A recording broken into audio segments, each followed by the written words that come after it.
Hello, my name is Henriette and welcome back to my channel. If you're new, I'd love to have you here. This video is all about welcoming the summer season. I've really enjoyed our spring wreath, but I think it's time for a little summer update. My first job is to carefully remove all the bits and bobs from the wreath. I'm a great believer of reusing, and I will be reusing some of these a bit later on in the video. I've really enjoyed this light green colour for spring, but the leaves outside are changing, they're going a bit darker, and I want to reflect that in my new wreath. I decided that I wanted to make something a little special for my summer wreath. I wanted it to be a bit whimsical, so I settled on making a fringe. I'm using twine, this is 3-ply twine, and all I'm doing is putting a lot of little pieces of twine around a longer piece of twine, like so.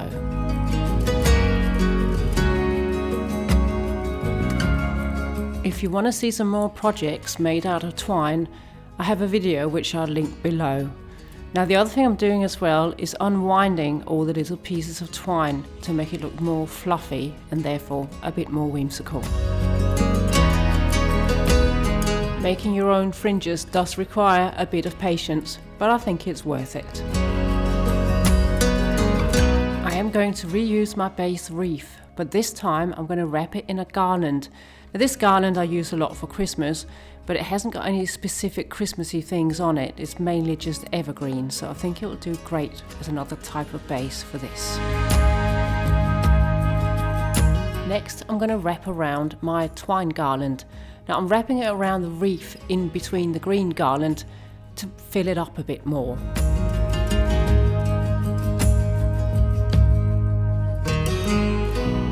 I use a bit of black wire to tie down the garlands just to make sure they don't move. I've always got twine in the house because I find it so useful, but I've always also got some wire in the house.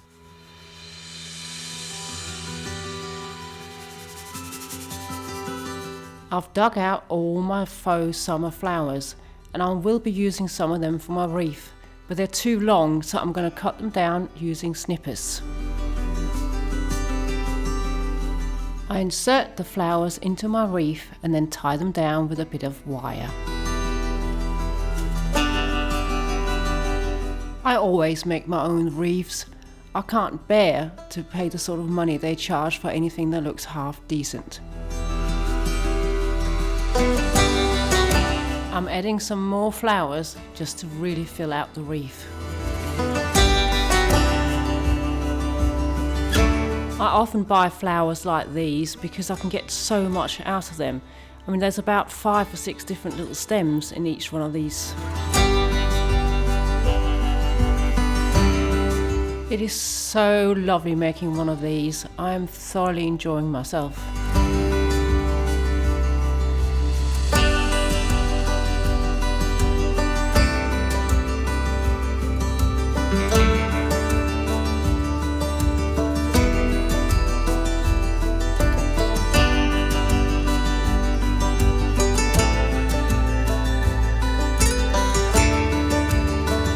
I also want to sprinkle a little bit of summer around my dining area and our kitchen. I made this vase and I'll link the video below, but I think it's time for a change. Now I found this one in H&M. Again, I'm going to be using my summer florals, and I like a really full up vase. So I'm going to add a bit of greenery as well to really fill it out.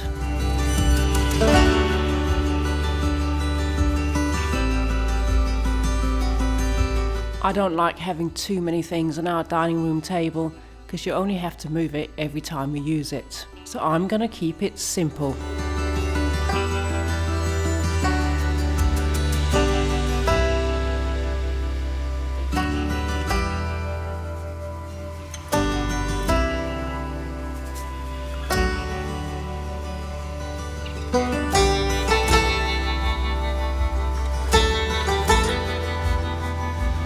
on to the kitchen. We have these little shelves which could also do with a touch of summer. I like to completely clear out my shelves before I start styling them. I'm going to start with the top, and you may recognise these flowers. They're the ones from the Wreath. Now this little vase I made myself, and again I'll link the video below. I'm using things that I've already got, so these are everyday items, but you can make them look nice when you group them in various ways. So the way I'm styling these shelves is by placing double items on every other shelf and single items on every other shelf. It gives you a very balanced look. I've also used the brown in the basket on the top shelf, and I'm going to use brown again on the bottom shelf.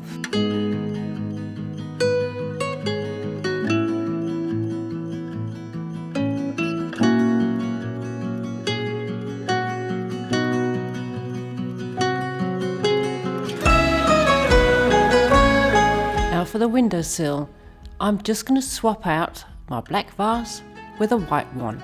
And these are both vases that I made myself. They were glass vases originally, but I painted them and gave them some texture by using acrylic paint.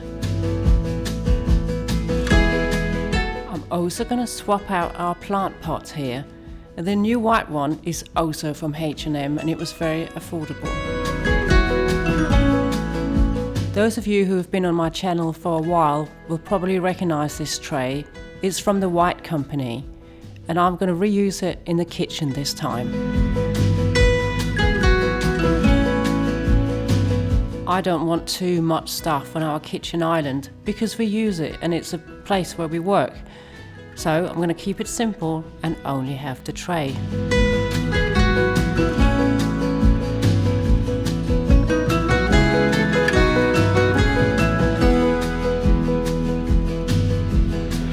Over by the cooker, I'm going to use a little plate which came from the White company many years ago, and I want to make a little sort of useful space with some olive oil, our salt and pepper, and also a bit of pinch salt, and of course some rosemary from the garden. I think that's enough to make our kitchen feel a bit more summery.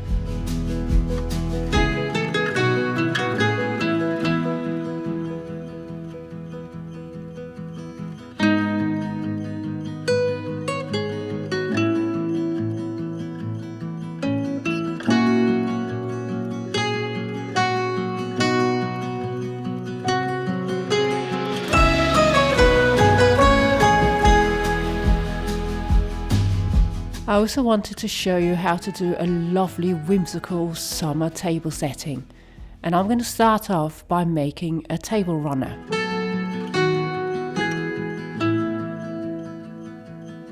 I wanted to make this table runner double-sided so I can really use it a lot. So I'm going to make it white on one side and this sandy colour on the other, and then I'm going to add a little fringe around the edge. I often have ideas in my head of something that I really think would look nice but doesn't exist, so I end up making it myself, just like this table runner. The fabric I'm using here is 100% cotton, and I often use cotton because it's quite affordable. I always zigzag around the edges of my fabric to make sure it doesn't fray. The fringe I'm using hasn't got much top in order to pin it first, so I'm just going to stitch it straight onto the fabric.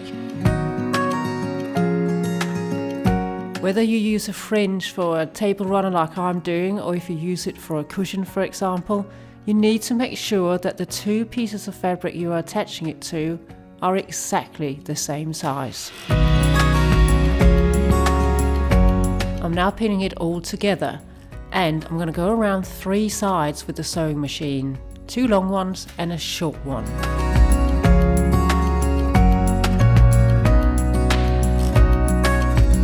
And then it's time to turn it inside out, and only then will I sew the 4th side together.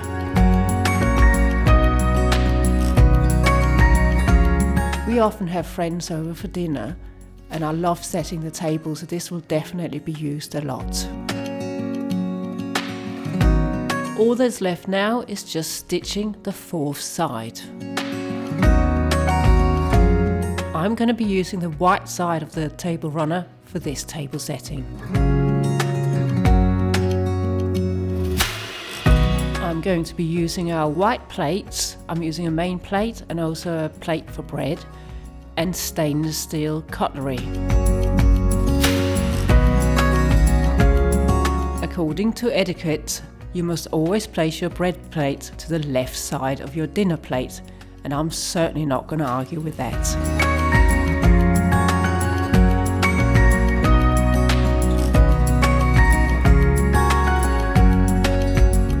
I'm going to go with white napkins and some straw napkin rings to keep it really light.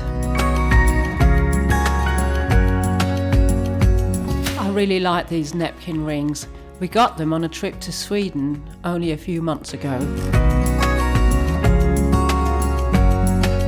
Now for glasses, I tend to use a wine glass and always a water glass. I've been through our cupboards and hooked out all our little glass containers. Now some of these are actually for candles, but I'm going to fill them up with a bit of water and then add some gypsophilia, or baby's breath. Gypsophilia is great because it's very cheap. I mean, I buy it at supermarkets and it's usually only £2 per pack, and you can make it go a long way. Also, after you've used it, you can hang it upside down, dry it, and then use it again. I made this bread basket myself, and if you want to know how, I'll add a link below. I'm going to pop a little napkin inside before I add the bread. There seemed to be a lot of fringes going on in this video. This wasn't intentional, but I obviously associate fringes with whimsical. I had a little bit of gypsophilia left over, so I'm just going to place a few little bits on the napkins. Finally, I'm going to add some candles, and I think that's just about all it needs.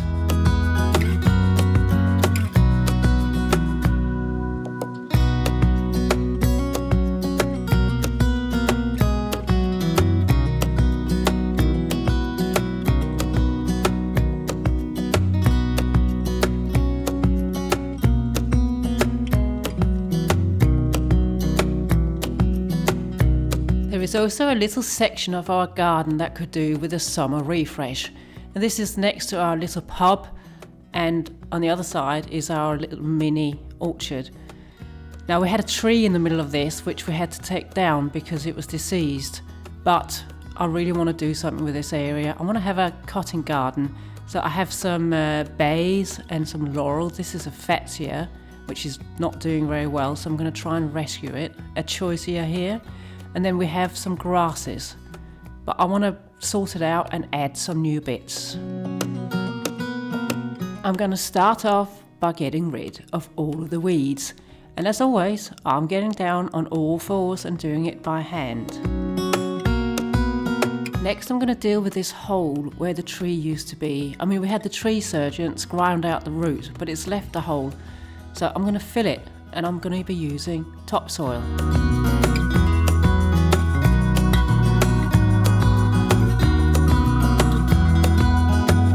I bought a couple of baskets and I'm going to put them down on our main patio.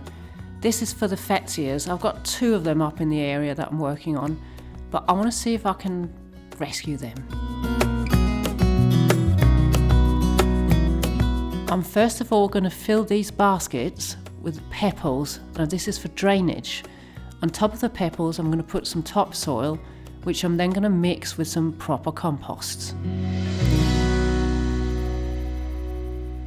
I want to move the fatsias down here because there's a lot less sun, and I'm hoping that this might give them the chance that they need. Now it's time to carefully dig them up. Now I'm being very careful because I'm trying not to damage any of their roots. To be honest, I was quite surprised that they didn't do well, because Fatsias are one of those plants that you can put anywhere, and even if it's north facing, they tend to do amazingly.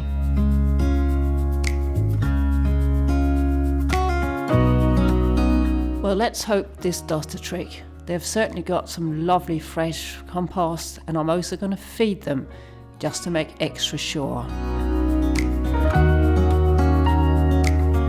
Our wall colour here is Pharaoh and Ball off black, and I really like the baskets up against it. It's such a nice contrast.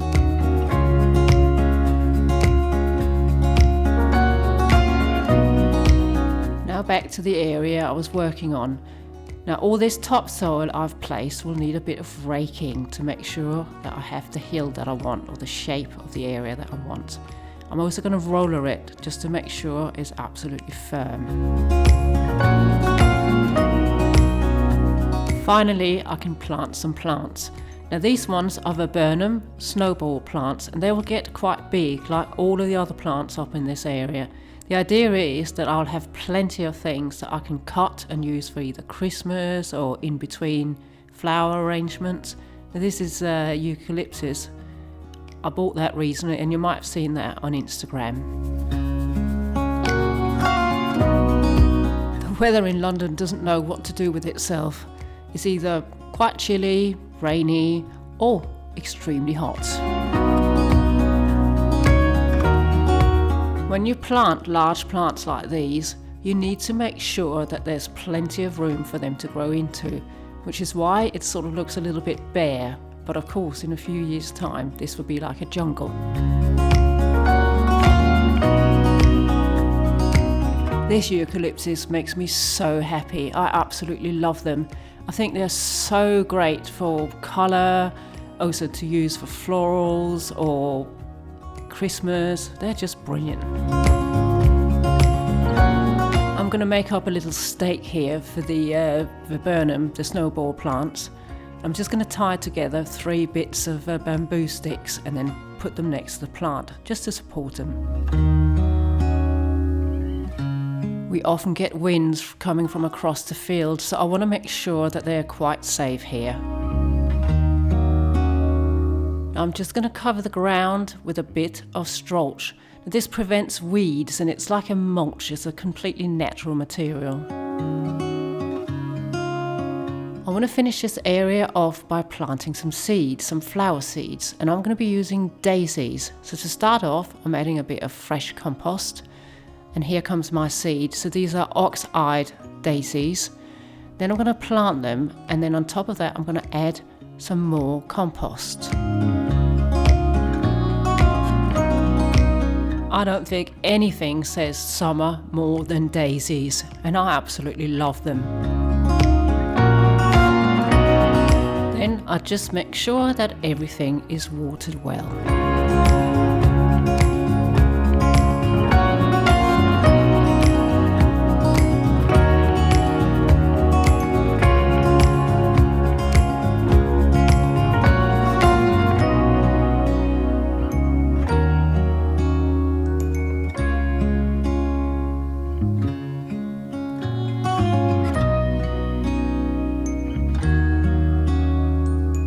The last bit I really wanted to show you is how to make a summer salad. Now this sounds easy, but this one is called the epic summer salad, and it truly is epic. The flavours you get out of this salad are just amazing. It tastes so good, especially if it's served with a bit of lamb, kebabs maybe, or steak. This is a BBC Good Food recipe, and I'll be sure that I'll leave the link below. I honestly really recommend this one for barbecue or anything like that. It is superb. Now we are going to use this salad for our dinner party. However, I often make salads like this, big bowls, because I know I'll eat them for lunch. I really try and eat as much greenery as I can. I just pick these radishes from the garden, and I'm going to give them a quick wash, and then into the salad they go.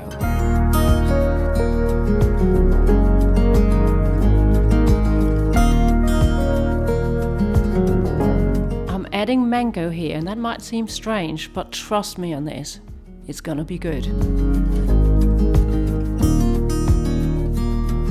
Now whilst I'm chopping this onion, I wanted to thank you all for watching this video. If you can, please subscribe, like and comment. I really appreciate it, and it really helps my channel. I love hearing from you guys.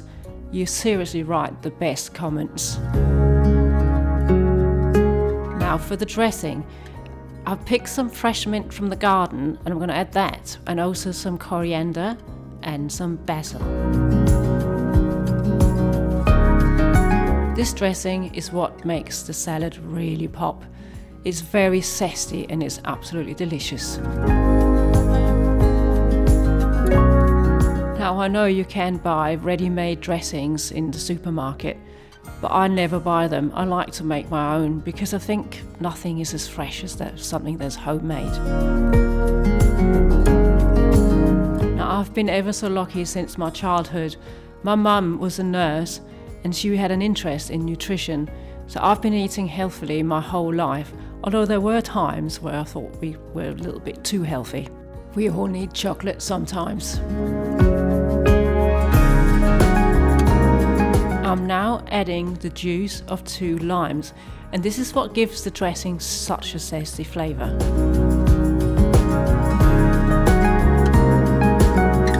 Now doesn't that just look yummy? The last thing I'm going to add is avocado, and I always try and eat those too. They are a superfood and they're so good for your body. As I've gotten older, I've started to really care about what I eat. I want to be able to turn old and still be flexible and fit. That's all from me today. I'm going to leave you some videos of our garden. Take care and I'll see you soon. Have a fabulous week. Much love from London.